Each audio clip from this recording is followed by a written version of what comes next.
Hello, আসসালামু আলাইকুম। আশা করি সবাই ভালো আছেন, সুস্থ আছেন এবং আপনারা আমাকে ক্লিয়ারলি শুনতে পাচ্ছেন। অনেকে ক্লাসে চলে আসছেন, সালাম দিয়েছেন। আশিস বড়ুয়া ভাই বলেছেন কেমন আছেন?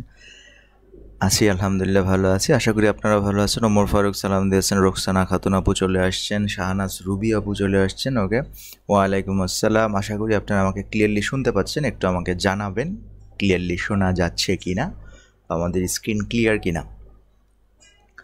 তো আমরা ক্লাস করছিলাম ফিফথ ফেজের, পঞ্চম ধাপের ফিফথ ফেজের ক্লাস করছিলাম, আলোচনা করছিলাম ঠিক আগের ক্লাসে, অর্থাৎ 5-এর এইচ ক্লাস আমরা করছিলাম। 5-এর এইচ ক্লাসে আলোচনা করেছি। ক্লিয়ার বলেছেন রোকসানা খাতুন আপু, অসংখ্য ধন্যবাদ। জাকারিয়া আহমেদ ভাই বলেছেন ক্লিয়ার। তো ফিফথ ফেজের 5-এর এইচের প্রথম অংশে আমরা আলোচনা করেছি অ্যাবসোলুট কনস্ট্রাকশন। অ্যাবসোলুট কনস্ট্রাকশন এটা নিয়ে আমরা আলোচনা করেছি। ফিফথ ফেজে অ্যাবসোলুট কনস্ট্রাকশন নিয়ে আলোচনা করেছি। সো আজকে আমরা ফিফথ ফেজের বাকি আলোচনাটা করব, অর্থাৎ আশা করি আপনাদের অ্যাবসোলুট কনস্ট্রাকশন নিয়ে কোনো প্রবলেম নেই। তো আমরা বাকি আলোচনা শুরু করি। তো দেখুন, ফিফথ ফেজের দ্বিতীয় বা শেষের যে অংশটুকু, সেটা হচ্ছে আমরা বলছিলাম শেষের অংশটুকু করব প্যারেনথেটিক্যাল এক্সপ্রেশন নামে একটা এক্সপ্রেশন আছে, সেই ব্যাপারটা। প্যারেনথেটিক্যাল বলতে আসলে কি বোঝায়? ওই যে ব্রেকেটের যে ব্যাপার স্যাপার আছে, সেটাকে প্যারেনথেটিক্যাল এক্সপ্রেশন বলা হয়। ইংলিশে এই প্যারেনথেটিক্যাল এক্সপ্রেশন বলে কিছু প্রতীক আছে যেগুলো দিয়ে আমরা সেন্টেন্স বিল্ড আপ করে থাকি। সেন্টেন্স বিল্ড আপ করার সময় এই প্যারেনথেটিক্যাল এক্সপ্রেশনগুলো আমরা ব্যবহার করে থাকি। বিশেষ করে কি আছে, যেমন ধরেন প্রথমত বিশেষ করে আমরা যে কমাটা ব্যবহার করি, এটাকেও আমরা প্যারেনথেটিক্যাল এক্সপ্রেশন দিয়ে প্রকাশ করতে পারি, কমা। তারপর আপনার রাউন্ড ব্যারিকেডস কোনটা?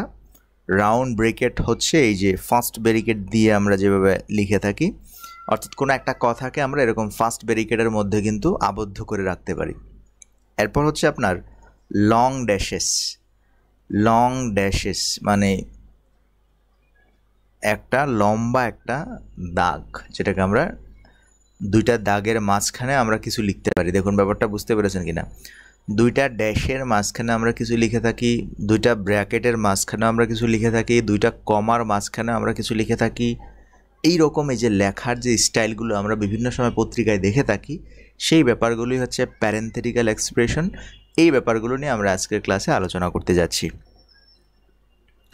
ওকে, সো আশা করি আমি বুঝাতে পেরেছি। সো এই জায়গায় কোনো রাইটার তার লেখনীতে দুটি কমা ইউজ করে, কখনো দুটি ফার্স্ট ব্যারিকেড ইউজ করে, কখনো এরকম ড্যাশ দিয়ে মাঝখানে লিখে থাকেন। এটা হচ্ছে লেখকদের এক একটা স্টাইল। এক লেখক এক একটা জিনিস পছন্দ করে, সে কারণে তারা এরকম লিখে থাকে, ঠিক আছে? সো আমরা এই ব্যাপারগুলো আসলে দুটি কমা দিয়ে যে জায়গায় সেপারেট করবেন, সেই জায়গায় আপনি ব্র্যাকেট দিয়ে করতে পারেন, সেই জায়গায় আপনি দুটি ড্যাশ দিয়েও করতে পারেন। তবে বেশিরভাগ ক্ষেত্রে দুটি কমা দিয়েই লেখা দেখে থাকি, এবং এম ড্যাশ এন ড্যাশ এরকম ড্যাশ দিয়ে লেখাগুলো আমরা সেপারেট হতে দেখি। এটা হচ্ছে বেশিরভাগ ক্ষেত্রে আর কি। সো মেইনলি আমরা আলোচনা করব আজকে ড্যাশেস, বিভিন্ন প্রকার ড্যাশ নিয়ে। ড্যাশ আমরা জানি, ড্যাশ হচ্ছে একটা লম্বা একটা রেখা, এরকম রেখাকে ড্যাশ বলা হয়। কিন্তু ড্যাশের আবার কিছু প্রকারভেদ আছে। ড্যাশের কিছু প্রকারভেদ আছে। আমরা ড্যাশের বিভিন্ন ধরনের স্টাইল একটু দেখব। প্রথমত একটা ড্যাশের নাম হচ্ছে আপনার, এটাকে বলা হয় এম ড্যাশ, মানে এম ড্যাশ। এম ড্যাশ বলতে আসলে আপনার এই যেটা ইংলিশ লেটার এম লিখতে যতটুকু দূরত্ব লাগে, ততটুকু রেখা টান দিলে সেটাকে বলা হয় এম ড্যাশ। 2 নাম্বার যেটা, সেটা হচ্ছে এন ড্যাশ হচ্ছে কোনটা? আপনার এই যে এন লেটারটা, ইংলিশের এন লেটারটা লিখতে যতটুকু দূরত্ব লাগে, সেই দূরত্ব পর্যন্ত যে রেখাটা আছে সেটাকে বলা হয় এন ড্যাশ, ঠিক আছে? এবং 3 নাম্বার যেটা, সেটা আমরা সবাই জানি, সেটা হচ্ছে কি? সেটা হচ্ছে হাইফেন। তাহলে হাইফেন আবার কি? হাইফেন হচ্ছে এম ড্যাশ এন ড্যাশের চেয়েও ছোট। হাইফেন এই এরকম ছোট, আরও ছোট, ঠিক আছে? আমি একটু বেশি বড় দিয়ে ফেলছি। এই জাস্ট এইটুকু, এটা হচ্ছে hyphen. Hyphen, N dash, M dash, এই তিনটা ড্যাশ নিয়ে আমরা আজকে আলোচনা করতে যাচ্ছি। এম ড্যাশ কখন বসে, এন ড্যাশ কখন বসে এবং হাইফেন কখন বসে সেন্টেন্সের মধ্যে। আমরা সংক্ষেপে যদি একটু বলি, এম ড্যাশ বসে আপনার এক্সট্রা ইনফরমেশন দেওয়ার জন্য, ঠিক আছে? এক্সট্রা ইনফরমেশন দেওয়ার জন্য এই এম ড্যাশ বসে থাকে। কি এটা? এক্সট্রা ইনফরমেশন, যে ইনফরমেশনটা না দিলেও হতো, এক্সট্রা ইনফরমেশন দেওয়ার জন্য আমরা এম ড্যাশ ব্যবহার করি। এক্ষেত্রে আপনি কী ব্যবহার করতে পারেন? যে ফার্স্ট ব্যারিকেডও ব্যবহার করতে পারেন, আবার কখনো কখনো দুটি কমাও ব্যবহার করতে পারেন। দুটি কমা দিয়ে মাঝখানে কি লেখাটা দিবেন, দুটো ব্র্যাকেট দিয়ে মাঝখানে লেখাটা দিবেন, অথবা দুইটা এম ড্যাশ দিয়ে মাঝখানে লেখাটা থাকে, ঠিক আছে? তবে এম ড্যাশের ব্যবহারটাই বেশি, ঠিক আছে? কারণ এক্সট্রা কথাটা যদি শেষের দিকে হয়, মনে করেন শেষের দিকে, তাহলে একটা এম ড্যাশ ইউজ করলেই হয়। আর যদি এক্সট্রা অংশটা যদি আপনার সেন্টেন্সের শেষের দিকে হয়, তাহলে ব্রেকেট দিলে দুইটা ব্রেকেট দিতে হবে, ঠিক আছে? কমা দিলে একটু ভেজাল হয়ে যায় শেষের দিকে, ঠিক আছে? শেষের দিকে একটা কমা দিতে হবে, বুঝতে পেরেছেন? তার মানে শেষের দিকে একটা ইংলিশ সেন্টেন্স যখন আপনি লেখেন, আপনার শেষের দিকে যদি আপনার এক্সট্রা কথাটা বলতে হয়, তাহলে আপনি এম ড্যাশ দিয়ে একটা টান দিয়ে লিখে ফেলতে পারেন। এক্ষেত্রে আপনার দ্বিতীয় আর এম ড্যাশ দেওয়ার দরকার নাই। কিন্তু এটা যদি মিডলে হয় লেখাটা, তাহলে আপনি এখানে একটা এম ড্যাশ, এখানে একটা এম ড্যাশ, মিডলে আপনার লেখাটা লিখে ফেলবেন, ঠিক আছে? মিডলে হলে দুটা ব্রেকেটের মাঝখানে লিখতে পারেন, দুটা কমার মাঝখানে লিখতে পারেন এক্সট্রা অংশটা, ঠিক আছে? তো বেশিরভাগ ক্ষেত্রে আমরা বিশেষ করে ডেইলি স্টার আপনি যদি পড়েন, তাহলে দেখবেন তারা এম ড্যাশটা বেশি ব্যবহার করে থাকে। বিভিন্ন বিদেশি পত্রিকা দেখবেন সেখানে এম ড্যাশটা বেশি ব্যবহার করা হয়, ঠিক আছে? তো এটা আশা করি বুঝতে পেরেছেন। তো এখন আমরা এন ড্যাশে আসি। এন ড্যাশটা আমরা কখন ব্যবহার করি? এন ড্যাশ ব্যবহার করি রেঞ্জ বোঝাতে। রেঞ্জ কি? রেঞ্জ হচ্ছে পরিসর। পরিসর আমরা অনেক সময় টু দিয়ে বসাই। যেমন ধরেন আমরা বললাম 3 to 10 years old, 3 থেকে 10 বছরের যারা আছেন, এই যে টু এর সেন্সটা 3 to 10, 3 to 10 না লিখে আপনি 3 and 10, 3 and 10, এন ড্যাশ, এটা কিন্তু এম না, এন ড্যাশ। এখন এই এন ড্যাশ যখন আপনি ইউজ করবেন, এটা বোঝায় কি? এটা বোঝায় রেঞ্জ। এটা কি বোঝায়? রেঞ্জ, পরিসর বোঝায়, কত থেকে কত। এটা ফ্রম এত টু এত, এরকম একটা সেন্স দেয়। সেক্ষেত্রে আপনি জাস্ট এই এন ড্যাশটা ব্যবহার করলেই আপনার অর্থটা প্রকাশ পেয়ে যায় সেন্টেন্সের মধ্যে। এরপর হাইফেন। তাহলে হাইফেন কীভাবে আপনি ব্যবহার করবেন? হাইফেন হচ্ছে যে টু কম্বাইন ওয়ার্ডস। মনে করেন আপনি কোনো একটা ওয়ার্ডস বানাতে চাচ্ছেন, কম্বাইন করতে চাচ্ছেন, তখন আপনি হাইফেন ব্যবহার করবেন। কম্বাইন ওয়ার্ডস, এটা কিন্তু আর না, মানে আগের দুটা থেকে ভিন্ন। কম্বাইন ওয়ার্ডস, কোনো একটা ওয়ার্ডস আমরা যখন কোনো শব্দ বানাই, সেই ক্ষেত্রে আমরা এইরকম এন ড্যাশ ব্যবহার করে থাকি, ঠিক আছে? তো এন ড্যাশ, এম ড্যাশ এবং কি আপনার হাইফেনের ব্যাপারগুলো আশা করি আমি বুঝাতে পেরেছি। একটু আমাকে বলবেন বুঝতে পেরেছেন কি না। যেমন আমরা এন ড্যাশের একটা, মানে হাইফেনের একটা উদাহরণ দিই। হাইফেনের উদাহরণগুলো যেমন ধরেন একটা শব্দ মেকিং করতে আমরা, যেমন 45,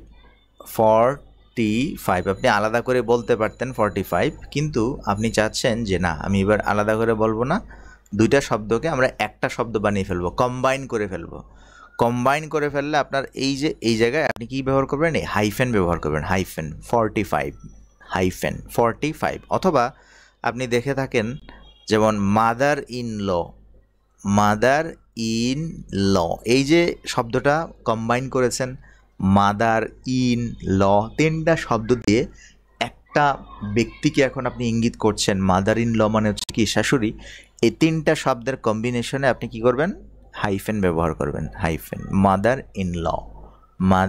ইন ল। ওকে, সো এই ব্যাপারটা আশা করি বুঝতে পেরেছেন। রেঞ্জের ব্যাপারটা বুঝেছেন, হাইফেনের ব্যাপারটা বুঝেছেন। এম ড্যাশের ব্যবহারটা একটা উদাহরণ আমরা দিব, এম ড্যাশ, এন ড্যাশ, ঠিক আছে? তো এন ড্যাশের ব্যাপারটা ছিল কি? রেঞ্জ ছিল যেমন 10 to 25, অক্টোবর টু, ধরেন আমরা বললাম জানুয়ারি টু অক্টোবর, তাহলে জানুয়ারি টু অক্টোবর না লিখে আপনি কি লিখবেন? জানুয়ারি এন ড্যাশ অক্টোবর, জানুয়ারি টু অক্টোবর, এটা এন ড্যাশ, এটা কিন্তু হাইফেন না, ঠিক আছে? হাইফেন হচ্ছে ওয়ার্ড গঠন করার ক্ষেত্রে, কোনো কম্বিনেশন করার জন্য আমরা হাইফেন ব্যবহার করি। আশা করি ব্যাপারটা আমি বুঝাতে পেরেছি।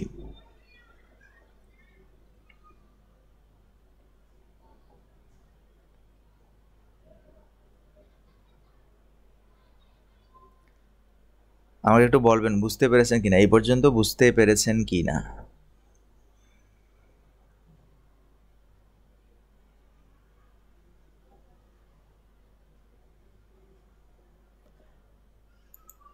তো আমরা এবার চলে যাচ্ছি আপনার এম ড্যাশের যে ব্যবহারটা আছে সেটা, এম ড্যাশ।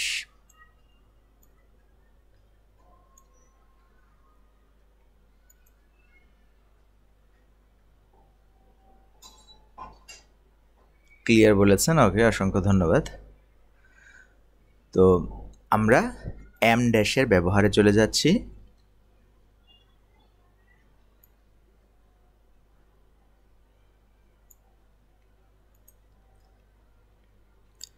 তো দেখুন, আমরা এম ড্যাশের আলোচনায় এম ড্যাশের ব্যাপারটা যেহেতু সেন্টেন্সের ব্যাপার, সে কারণে আমাদের সেন্টেন্স লিখে উদাহরণটা দিতে হবে। সো দেখুন স্ক্রিনে আপনার আমি কয়েকটা সেন্টেন্স সিলেক্ট করেছি, সেন্টেন্সগুলোতে আমরা এম ড্যাশের ব্যবহার করেছি। খেয়াল করেন, প্রথম বাক্যে আমরা লিখেছি যে ওয়াইল আই ওয়াজ শপিং, মানে আমি যখন শপিং করছিলাম, roaming around the store aimlessly, actually roaming around the store aimlessly, actually এই যে এখানে একটা ড্যাশ, এম ড্যাশ, এইখানে একটা এম ড্যাশ দিয়ে আমি মাঝখানের কথাগুলোকে অতিরিক্ত হিসাবে এখানে রেখেছি। while I was shopping, তো শপিংটা কীভাবে করছিলাম? roaming around the store aimlessly, actually মানে শপিং করার সময়, আসলে এটাকে শপিং বলা যাবে না, মানে এই দোকান থেকে ওই দোকানে ঘোরাঘুরি করার সময়, মানে এটা কি অতিরিক্ত একটা কথা আমরা বলি না? আমরা বললাম যে কি, কথাটা বললাম কি, শপিং করার সময়, শপিং না আসলে এটা, মানে এই দোকান থেকে ওই দোকানে উদ্দেশ্যহীনভাবে ঘোরাঘুরি বলা যায়। তো এটা করার সময় আমি কি করেছিলাম? I ran into our old neighbor, ran into মানে দেখা পাওয়া, ran into our old neighbor মানে আমি হঠাৎ আমার এক পুরনো প্রতিবেশীর সাক্ষাৎ পেলাম বা দেখা পেলাম। তাহলে এই সেন্টেন্সটার মধ্যে বলেন তো, মানে এই যে মাঝখানের যে অংশটা আমরা এখানে ইন করেছি, এই ব্যাপারটা আসলে এখানে অতিরিক্ত একটা তথ্য। আমরা এইরকম কথা অনেক সময় বলে থাকি, দেখুন আমরা কিন্তু বলে থাকি যে শপিং করার সময়, আসলে শপিং না, মানে দোকানে দোকানে ঘোরার সময়, উদ্দেশ্যহীনভাবে ঘোরার সময় আমি হঠাৎ করে আমার এক পুরনো প্রতিবেশীর সাথে দেখা পাই বা দেখা হয়, পুরনো প্রতিবেশীর সাথে আমার দেখা হয়ে যায়। এই ধরনের কথাবার্তায় আমরা এই যে ফ্রেজটা ব্যবহার করেছি, এটা হচ্ছে আপনার এই এম ড্যাশ দিয়ে এটাকে আমরা ব্যবহার করব। তারপর দেখুন আরেকটা উদাহরণ, while I was shopping, এভাবে লেখা যায় আর কি, actually while roaming around the store aimlessly, এখানে while শব্দটাও আনতে পারেন।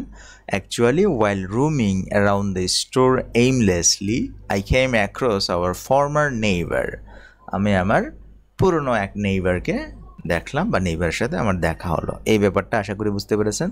তো এটা হচ্ছে আপনার কোথায় মিডল পয়েন্টে একটা উদাহরণ দিয়েছি। আমরা এবার চলে যাব যদি সেটা এন্ডিং পজিশনে যায়। তবে মনে রাখবেন এই লেখাটা আপনি ব্রেকেট দিয়েও লিখতে পারেন, এই লেখাটা আপনি দুটা কমা দিয়েও লিখতে পারবেন।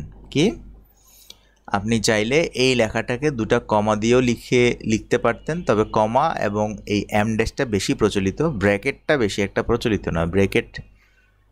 লেখাটা ব্র্যাকেট ভিতরে লেখার মধ্যে আসলে কেমন যেন দেখা যায়, এটা খুব একটা প্রচলিত না। তবে ব্র্যাকেটের ব্যাপারটা হচ্ছে, যদি একটু পার্থক্য করেন, ব্র্যাকেটের ব্যাপারটা হচ্ছে একেবারেই অতিরিক্ত, ঠিক আছে? বুঝতে পারছেন? মনে করেন যে এটা ওই কোনো সময়, যেমন ধরেন বললাম যে অক্টোবর 12 অক্টোবর, এটা ইংলিশে লিখলাম, এখন ব্র্যাকেটে আপনি লিখে দিতে পারেন বাংলায় 12 অক্টোবর লিখলাম, তো ব্র্যাকেটে আপনি কি করতে পারেন, বাংলায় 12 অক্টোবর লিখে দিলেন। তো এই ক্ষেত্রে কি এটা কি কোনো প্রয়োজন আছে? ব্র্যাকেটটা বিকল্প হিসেবে বা অথবা বা একই জিনিস বারবার দেখানোর ক্ষেত্রে আমরা ব্রেকেটটা বেশিরভাগ ক্ষেত্রে ব্যবহার করে থাকি। আর অ্যামড্যাশ অ্যান্ড্যাশটা আসলে কথার সাথে একটা মিল আছে। যেমন আমি শপিং করার সময় আমি আসলে শপিং না, ব্যাপারটা হচ্ছে এক দোকান থেকে আরেক দোকানে উদ্দেশ্যহীনভাবে ঘোরার সময়, তার মানে এটার তাল মিলিয়ে এইটা অন্য একটা এক্সপ্রেশন দিয়ে বলছে, যদিও এটা এক্সট্রা, তারপরও এটার মধ্যে কি একটা ভাব আছে কথার। কিন্তু এটা 12 অক্টোবর, বাংলায় 12 অক্টোবর ব্র্যাকেটের ভিতরে লিখলে এটা আসলে এক্সট্রা কোনো ভাব না, এটা হচ্ছে লিখার ক্ষেত্রে আপনি অন্যভাবে তুলে ধরলেন এইরকম আর কি, ব্র্যাকেটের যে ব্যাপারটা সেটা। ওকে, সো এই ব্যাপারটা আশা করি বুঝতে পেরেছেন। এখন আমরা যদি শেষে, অর্থাৎ একটা সেন্টেন্সের শেষের দিকে বসাই, তাহলে সেন্টেন্সগুলো কীরকম হবে বা এম ড্যাশগুলো আমরা কীভাবে বসাবো এই ব্যাপারটা একটু দেখি। তো খেয়াল করেন, আমরা যদি শেষের দিকে বসাই, শেষের দিকে বসালে এই উদাহরণটার দিকে ভালো করে খেয়াল করেন। দেখুন সেম, আমরা যদি এই উদাহরণটা, এই সেন্টেন্সটা দেখি, I came across our former neighbor while I was shopping, while I was shopping, while I was shopping, এটা লিখলেন। আসলে শপিংটা কি, আসলে শপিং করছিলেন না, অ্যাকচুয়ালি এই যে M dash, actually while roaming around the store aimlessly. তাহলে দেখুন এখানে একটা এম ড্যাশ হয়েছে, তার মানে অ্যাট দ্য এন্ড পজিশনে যদি আপনি এম ড্যাশকে ব্যবহার করেন, তাহলে অ্যাট দ্য এন্ড পজিশনে শুরুতে একটা এম ড্যাশ ব্যবহার করবেন, আর ব্যবহার করার কোনো দরকার নেই, ঠিক আছে। তো এটাকে আমরা যদি এই যে প্যারেনথেসিস ব্রেকেট দিয়ে লিখতাম, while I was shopping, roaming around the store aimlessly, actually I ran into our old neighbors, এভাবে লিখবেন, ঠিক আছে, যদি আপনি ব্রেকেট দিয়ে লিখেন। আর যদি কমা দিয়ে লিখেন, তাহলে এখানে একটা কমা, এখানে একটা, এই জায়গায় একটা কমা, ঠিক আছে। এখন অনেকে মনে করতে পারেন এখানে তো অলরেডি আগে একটা কমা ছিল না, এই কমাটা তো এটার জন্য, ঠিক আছে। আর এই জন্যই কমা ব্যবহারটা এখানে হাইড করা হয়। কেন হাইড করা হয়? অনেক লেখক এটা পছন্দ করে না, কারণ কি, এখানে একটা কমা আছে, আবার এখানে একটা কমা, এবার এখানে একটা কমা, একটা হয়ে গেল না। এটা হচ্ছে অ্যাকচুয়ালির কমা, মানে এটা অ্যাডভার্বের কমা, সেপারেট করে অ্যাডভার্বটা সেপারেট করা হয়েছে। তো এই ক্ষেত্রে কোনটা পারফেক্ট হয়? এই ক্ষেত্রে কিন্তু আপনার এম ড্যাশের ব্যাপারটাই পারফেক্ট হয়, কারণ কমার ব্যাপারটা যেহেতু আছে, তাহলে একটু সেপারেট চিহ্ন দিলাম এম ড্যাশ, তাহলে বুঝতে অসুবিধা হয় না। এই কারণে অ্যাম্বিগুইটি এড়ানোর জন্য আপনি এম ড্যাশ ব্যবহার করবেন, ম্যাক্সিমাম ক্ষেত্রে ব্যবহার করতে পারেন, এবং আপনার লেখায় এম ড্যাশের ব্যবহারটাই প্রচলন করতে পারেন। এম ড্যাশের ব্যবহারটাই স্মার্ট এবং প্রচলিত, ঠিক আছে। তো এটা আশা করি বুঝতে পেরেছেন। আমরা আরও কয়েকটা উদাহরণ দিই, তাহলে আরও ক্লিয়ার হবে।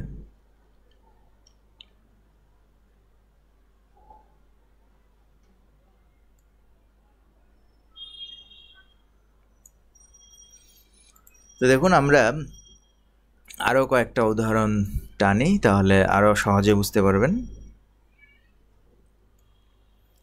তো খেয়াল করুন, এইখানে আমাদের কয়েকটা সেন্টেন্স আমাদের দেওয়া আছে। প্রথম বাক্যটা হচ্ছে কি, প্রথম বাক্যটা হচ্ছে যে there has recently been an increase, there has recently been an increase. তারপর বললাম কি, though opposed fiercely by many people in alternative education practices। দেখুন এই যে ইনের মাঝে আমরা একটা কথা বললাম যে বিকল্প শিক্ষা চর্চায় সম্প্রতি উত্থান ঘটেছে, যদিও অনেক লোক এর তীব্র বিরোধিতা করেছে, যদিও অনেক লোক এর তীব্র বিরোধিতা করেছে। এই ক্ষেত্রে আমরা এইভাবে বলতে পারি, যদিও তীব্র লোক মানে অনেক লোক বিরোধিতা করেছে, বিকল্প শিক্ষা চর্চায় সম্প্রতি উত্থান ঘটেছে, কিন্তু একটা ছোট করে আমরা বলে দিলাম কি, যদিও অনেক লোক এর তীব্র বিরোধিতা করেছে, এই রকম ক্ষেত্রে আমরা এটা মানে একটু হাইলাইটস করে দিতে পারি। ওকে।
হ্যালো, সাময়িক ডিস্টারবেন্সের জন্য খুবই দুঃখ প্রকাশ করছি। একটু একটু জানাবেন যে এই পর্যন্ত আপনারা ক্লিয়ার কিনা, হ্যাঁ, এই পর্যন্ত বুঝতে পেরেছেন কিনা একটু জানাবেন।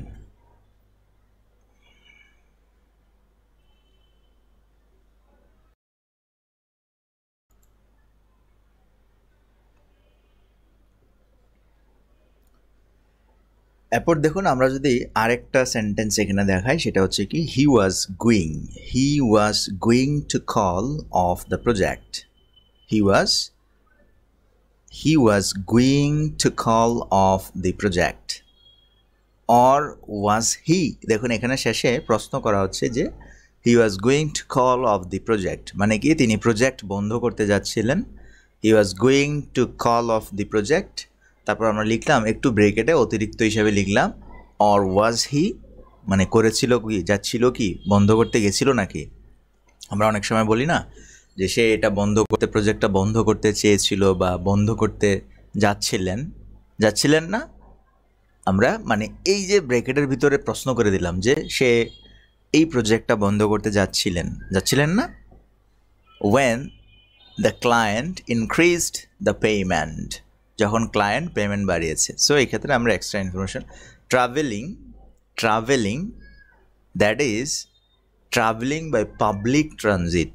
ট্রাভেলিং ভ্রমণ অর্থাৎ পাবলিক ট্রানজিট দ্বারা ভ্রমণ, মানে ভ্রমণটাকে আমরা একটু বলে দিলাম, স্পেসিফিক করে দিলাম। ট্রাভেলিং মানে ভ্রমণ, তো কোন ধরনের ভ্রমণ, আসলে পাবলিক ট্রানজিট দ্বারা, পাবলিক পরিবহনে ভ্রমণ। ট্রাভেলিং এখানে দ্যাট ইজ মানে হচ্ছে অ্যাকচুয়ালি, মানে ট্রাভেলিং ভ্রমণ। এখন আপনি ভ্রমণ সম্পর্কে কোনো কথা বলবেন, তো ভ্রমণকে একটু কী করলেন, ডিটেলস বলে দিলেন যে that is travelling by public transit, মানে পাবলিক পরিবহনে বিশেষ করে যে ভ্রমণটা হয় সেই ভ্রমণ। Can be a relaxing activity if you bring music and reading material along with you. তোমার সাথে যদি রিডিং ম্যাটেরিয়াল থাকে এবং মিউজিক থাকে তাহলে খুবই can be relaxing activity. Travelling, দেখুন সরাসরি আমি ট্রাভেলিং এই কথাটা বলতে পারতাম যে travelling can be relaxing activity, এটা বলতে পারতাম, travelling can be relaxing activity. কিন্তু মাঝে আমরা একটু বলে দিয়েছি যে কোন ধরনের ট্রাভেলিং, পাবলিক ট্রানজিট, পাবলিক পরিবহনে যে ভ্রমণটা করি সেই ভ্রমণটা can be relaxing activity if you bring music and reading material along with you. তোমার সাথে যদি এই জিনিস আপনি নিতে পারো তাহলে সেটা খুবই মজাদার একটা, খুবই রিল্যাক্সিং, উপভোগ করে একটা ভ্রমণ হবে।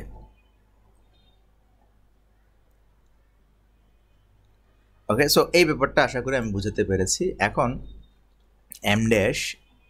এমড্যাশের আরও কয়েকটা উদাহরণ দিচ্ছি যেটা একটু ভিন্ন। দেখুন এমড্যাশের এই ব্যবহারটার দিকে একটু ভালো করে খেয়াল করবেন। এই ব্যবহারটা হচ্ছে কি, যে এটাকে যেমন মেরি মানে কথাবার্তা বলার সময় বিশেষ করে এই এক্সপ্রেশনগুলো বেশি দেখা যায়। যেমন ধরেন বললাম মেরি হচ্ছে নাম, could you know Mickey don't touch the sharp knife. দেখুন আপনি কথা বলছেন একজনের সাথে, ধরেন এই যে কিছুক্ষণ আগে আমাকে একজন মানে বাইরে থেকে একজন নক করছে। সো সেক্ষেত্রে আপনি কথা বলতেছেন মেরিকে নিয়ে, ঠিক আছে, মেরিকে আপনি বলতেছেন মেরি, কিন্তু মাঝখানে কেউ ইন্টারাপ্ট করেছে যে মেরির সাথে মেরিকে আপনি ডাকলেন, ডেকে আপনি মেরির কথাটা এটা বলতেন যে Mary could you please set the table, তুমি কি টেবিলটা গুছাবে, টেবিল সেট করতে পারবে, টেবিলটাকে গুছাবে।